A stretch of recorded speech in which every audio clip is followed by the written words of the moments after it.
back bumper scorch marks getting fucking good.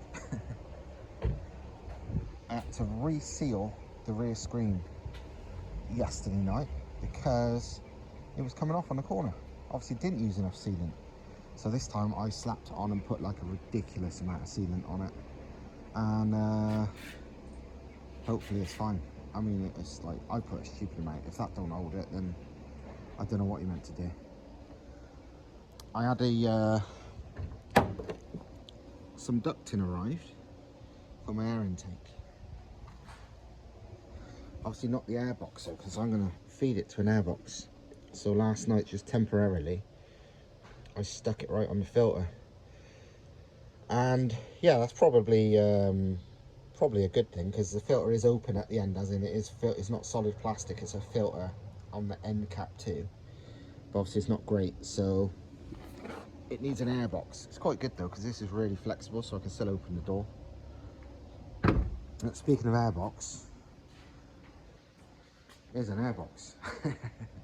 Obviously the filter's massive, so the airbox needs to be big. And anything powerful needs a big airbox anyway, full stop. And this is a big fucking airbox. If I've done my sums right, the filter is fine in there. It'll have a gap all around it. That, if I've done my sums right, is the same size as the ducting. And I can only just pray that it's about the right size to fit in there. It should do. I've got no passenger seat. Another thing that's going on at the workshop is Thomas doing an old customer's Porsche GT3 exhaust. It's a big job. Basically, he's a customer Thomas known for like well over a decade, and this bloke he wanted a custom exhaust. I mean, you get loads off the shelf exhaust for 996 GT3s, but he wanted Thomas to make him one. Yeah, and Thomas shouldn't have agreed really, but it's an old customer and it's a good bloke, so he's like, okay, I will. And Thomas said no manifolds though. If you want manifolds, go and buy them. And now it's done, or nearly done.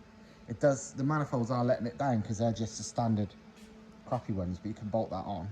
But yeah, Thomas has made this serious, obviously not finished yet. Ah, very close. But we got all this section welded. But yeah, as you can tell, so basically on these, it goes out the manifolds, then it goes to the cats, and then it goes around, and then the boxes, look, are both in and out on this side. As standard, they're like that. They're over there, look, huge things are standard, but this all goes in the same place. The box is actually held them by brackets that actually bolted to the head. So the cylinder heads actually hold. Yeah, there's no. Silencers. Yeah, that's the weird thing with these. There's no flex pipes. There's no nothing, because it is actually, the system is bolted as standard. I know how Thomas has done it, to the engine and gearbox basically. Well, the engine, the gearbox is further forward on these. Actually, I'm taking this one off. It's complicated, but it is clever.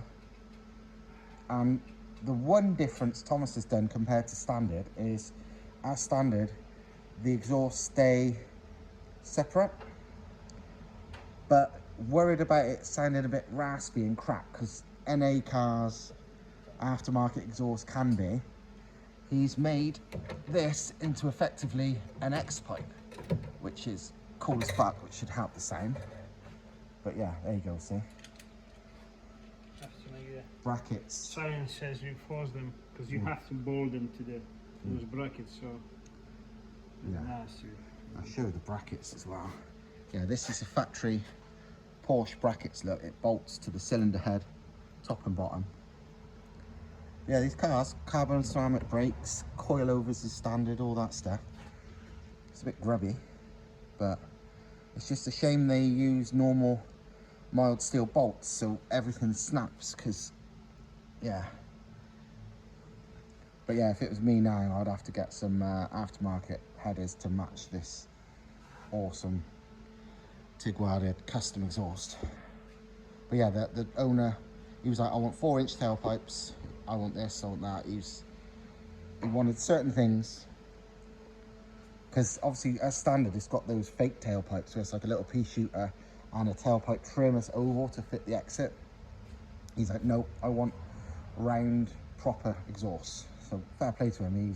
He's in the right mindset. He's got our sort of mindset. So yeah, it's nearly done, and then we can carry on with the cheap version, the MR2s. Better. Well, yeah, really they are. Right, getting on with the airbox. This is my filter, and you can see why I chose this size for the airbox, because it's about right for the filter. And this does look like it's going to fit in there, no bother. I'm going to have to make brackets to somehow mount it. This isn't heavy one, this weighs absolute bugger all. But yeah, it looks about right. I'm going to make a different end cap that doesn't, that cone's massive and it's not needed. So I'm going to make a new end cap out of this sheet of alley, and it should be right because it's thin aluminium. These snips should be the ideal job. So this giant dustbin is my new airbox setup. So that is going to the turbo, same as it always did. That is the big intake from the side duct, and in here, when I undo the clamp,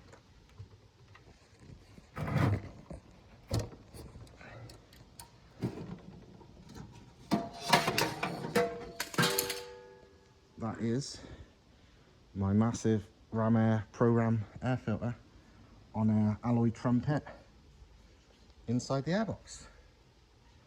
So yeah, it's basically about the best airbox setup humanly possible, because it's bigger than you can normally fit on a car because it's on the inside of the car, but it's plenty big enough, no restriction at all, and only sucks in air from the outside.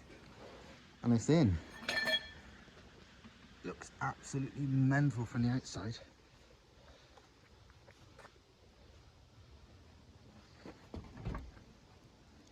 Still open the door, but it is in.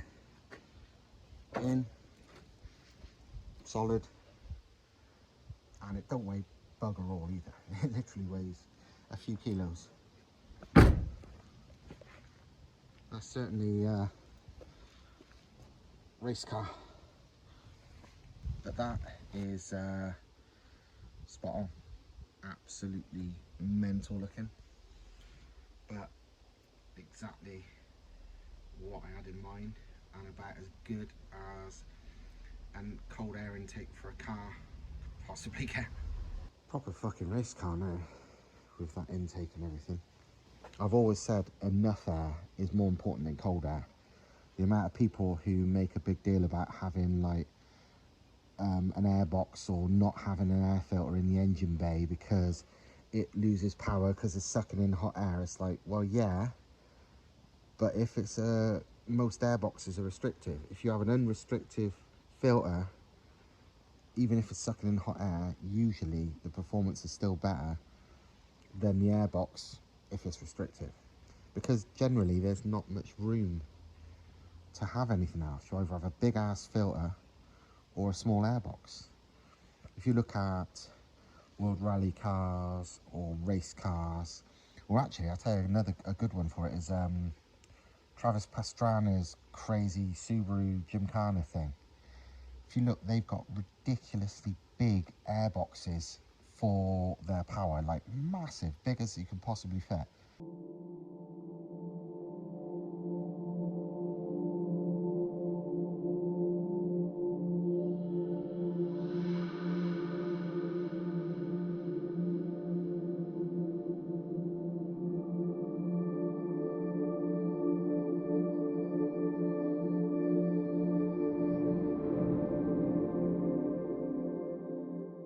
Because it's that enough air is the important thing. If they can't fit a giant airbox, they have an open air filter.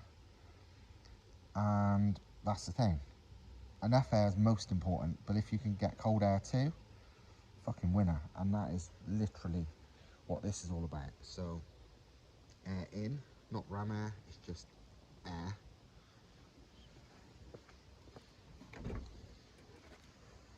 And an airbox literally as big as you can get, like bigger than you could ever fit in practically any engine bay.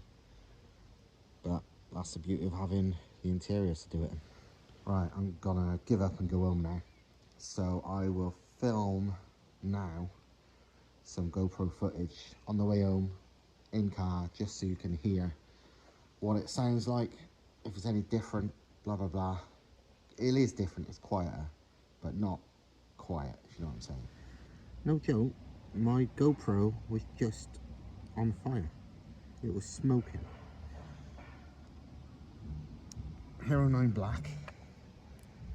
And yeah, smoke was coming out of it. Yeah, look. What the fuck? Oh. Is that the memory card that did that? I don't fucking know. Well, it feels hot.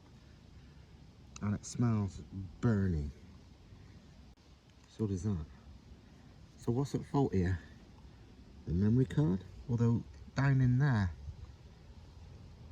that slot in the middle there looks burnt as well. Look. What the fuck?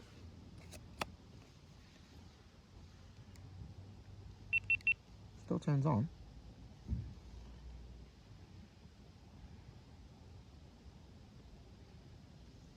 Okay.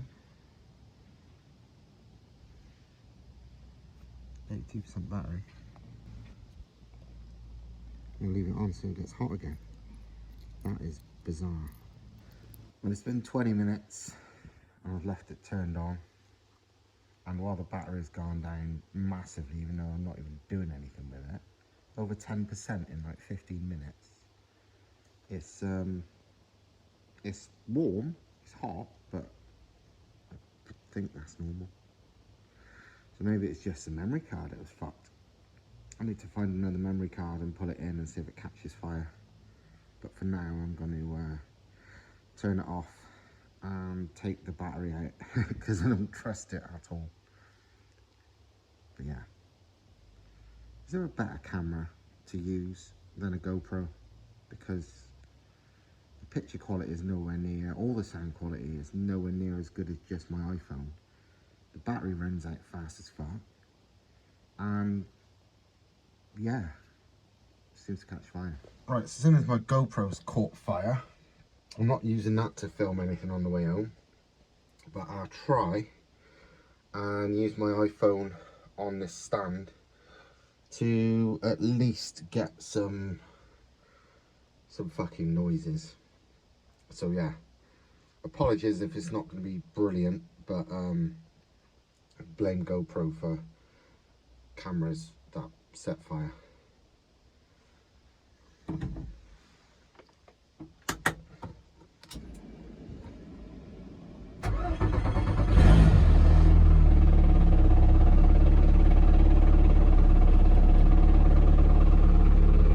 Well, that's the point. On one of my little short videos, I think one of the ones about anti-lag, there was all retards going, "Your engine's knocking." No, that's what like light flywheels on multi-plate clutches did. Hear it sounding a little bit rattly? Not anymore. And once the revs go lower, because at this RPM it's not so bad, when the revs go lower, it does rattle a bit of idle. That's just life of having a multi-plate clutch. But you get all these people saying stuff like that because they think they're experts, they think your car's broke. All they're really doing is showing they've got fuck all experience of anything highly modified, so they've never, you know, they wouldn't know that's normal.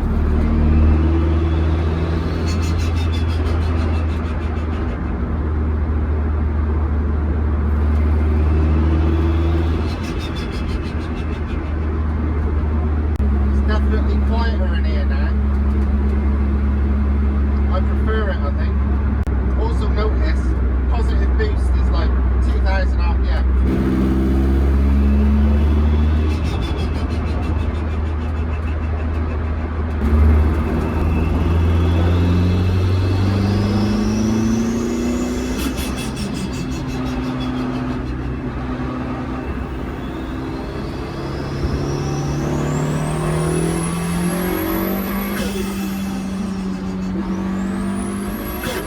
I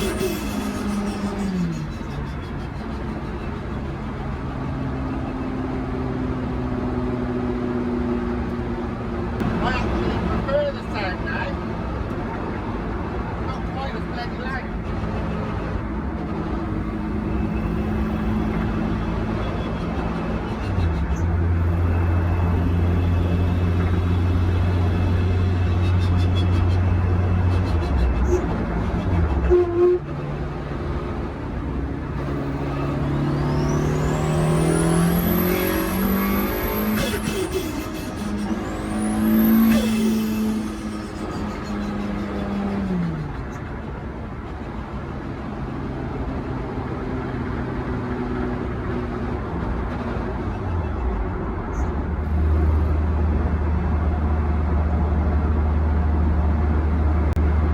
I think I prefer it. Tell you what, with this new airbox setup, it's way nicer to drive just normally. Nowhere near as fucking noisy. Still does good choo-choo noises, but it's not as annoying to drive like a motorway speed anymore. I'm not exactly hanging about, I'm doing, well it says 90 on the clock, if I remember right by the GPS that's more like 80, maybe, either way, cruise is lovely. The long ratio box out too, 2,500 RPM. I wish I understood aerodynamics more, because even though those rear window vents are in a low pressure area, as in the rear screen is meant to be low pressure, and the outlet is at the bottom, so if anything, it should be a vortex sucking it out. I can feel wind blowing on me, and it's got to be coming from the vents. How is that possible, unless the air pressure is higher outside at the vents than it is inside? I don't understand the aerodynamics. Well, I sort of do, but it just proves it's not as simple as the theory might suggest. It's the same as this door duct. Technically, the door is a fairly low pressure area. But is it going to be lower than atmospheric? I would hope not, because that would cause it to be less power.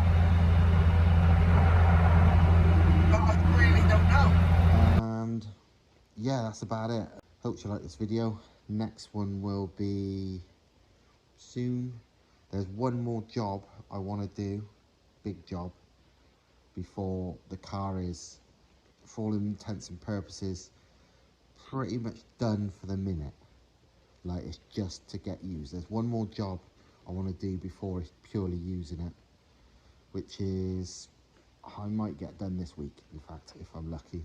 I've started it already, but not finished it. So, but yeah, apart from that, you know, I know no car's ever finished, but there's very little left to do to this I want to do, barring use it. You know, it's fine. I rarely get to that point on a car, and you know, of course it's going to get tweaked and stuff, and if it ever blew up or anything breaks, I'm no doubt going to change it. But yeah, we are honestly near enough there, and time to literally just get out there and get it in action as much as possible. So, hope you liked it. Obviously, like, share, subscribe, do all that usual bollocks, and I'll see you next time. Ta-ra.